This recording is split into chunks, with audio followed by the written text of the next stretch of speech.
एक बगीचा था।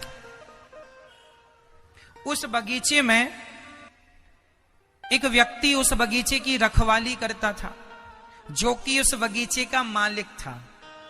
वहां बढ़िया बढ़िया फलों के वृक्ष लगे थे, फल भी लगे थे, हरी हरी घास भी लगी थी। अचानक एक चरवाहे की गाय उसके बगीचे में घुस गई।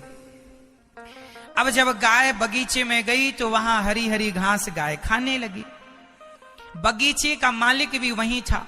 उसकी नजर पड़ी कि गाय बगीचे में घुस आई बाड़ी तोड़कर, तो उस बगीचे के मालिक ने गाय के पीछे इतने जोर का डंडा मारा उसके रीढ़ की हड्डी पर कि वो गाय डंडा पड़ते ही मर गई। अब समझिएगा, जब गाय मरी तो वहां पर ब्रह्म हत्या प्रकट हो गई, गौ हत्या प्रकट हो गई। तो गौ हत्या को देखकर वह बगीचे का मालिक बोला, तुम कौन हो? उसने कहा, मैं गौ हत्या हूं, तुमने गाय को मारा, अब मैं तुम्हें आऊंगी तुम्हारे ऊपर। तुमने पाप कर दिया, गाय को मार डाला तुमने। तो वो बगीचे का मालिक बड़ा चतुर था। उसने कहा कि गाय को हमने थोड़ी मारा है। तो गौ हत्या ने कहा, मारा किसने? बोला, मारा है इन हाथों ने। यदि हाथ ना उठते कैसे मरती गाय? तो जिम्मेदार ये हाथ है। तो हाथों के देवता कौन? इंद्र। हाथों के देवता शरीर के हर अंग के देवता होते हैं, तो हाथों के देवता कौन? तो उस बगीचे के आदमी ने अपनी चतुराई से गौ हत्या से कहा कि ए हत्या, तू जा इंद्र के पास और इंद्र को लग जा। तो हत्या गई इंद्र के पास। अब इंद्र ने देखा, कौन हो? मैं गौ हत्या हूं, यहां क्यों आई हो?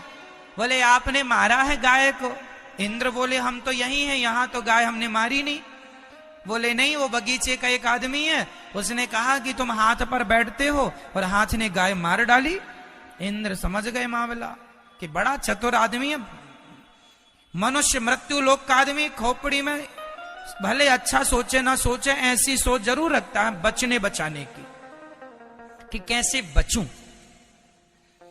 तो इंद्र भी कम चतुर नहीं। इंद्र ने कहा, अच्छा ये बताओ गौ हत्या, कि यदि हाथ ने मारा तो हाथ तो तब ही मारते ना, क्योंकि हाथ तो मन के अधीन है, बुद्धि के अधीन है। भाई बुद्धि ने आदेश दिया मारो, तब ना मारा। तो जाओ, बुद्धि के देवता भगवान ब्रह्मा है, जाओ ब्रह्मा जी के पास।